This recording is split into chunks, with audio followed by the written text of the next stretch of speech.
La fille voit sa mère se faire plaquer par un zombie. Paniquée, elle se planque sous une voiture. Mais son petit frère est tétanisé sur place. Très vite, il y passe aussi. Ayla plaque sa main sur sa bouche, sans oser faire le moindre bruit. Une fois les zombies partis, elle sort la tête prudemment, sans savoir que sa mère a déjà muté. La mère fonce sur elle.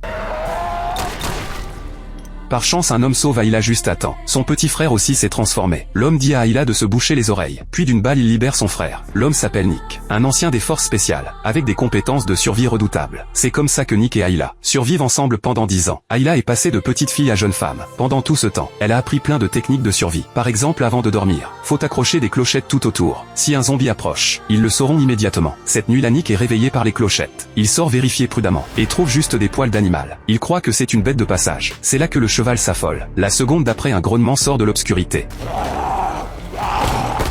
Heureusement, Nick réagit vite et neutralise le zombie. Il en déduit que c'était un éclaireur. La horde est sûrement pas loin. Le lendemain, les deux décampent direct. Mais à peine partis, des grognements résonnent devant eux. Les deux arment leurs flingues en alerte. Un homme se fait attaquer par un zombie. Ayla veut tirer pour le sauver. Sauf qu'elle descend l'homme et le zombie en même temps. En s'approchant, l'homme respire encore un peu. Mais ils peuvent rien pour lui. Le zombie l'a mordu au cou. Pour pas qu'il se transforme, Nick sort sa machette et abrège ses souffrances. Pendant qu'il fouille la voiture, les compagnons du mort débarquent. Ils croient que les deux sont les assassins et braquent leurs armes sur eux. Les deux posent leurs flingues en faisant semblant de se rendre. Dès que les types baissent la garde, ils contre-attaquent.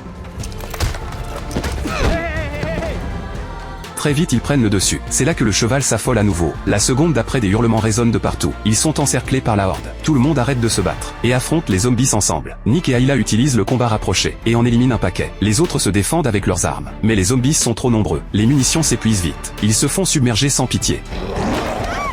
Bientôt, il reste que le chef encore debout. Le roi des zombies doué d'intelligence repère le type et le règle en 2 secondes. Nick attrape Ayla et s'enfuit avec le couple survivant. Le roi des zombies lâche pas l'affaire parce que Nick a tué sa femme. Peu après, le groupe trouve un avion. Avant même de se réjouir, la horde les a rattrapés. Mais l'avion est pas complètement réparé. Ils ont plus le temps. Tout le monde grimpe en vitesse. Ayla se souvient de ce que son père lui a appris et lance les moteurs. Les zombies foncent vers eux comme des dingues.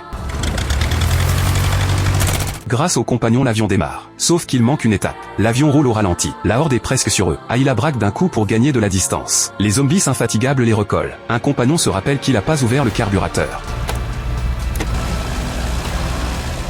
Une fois ouvert, la vitesse augmente net. L'avion décolle enfin et sème la horde.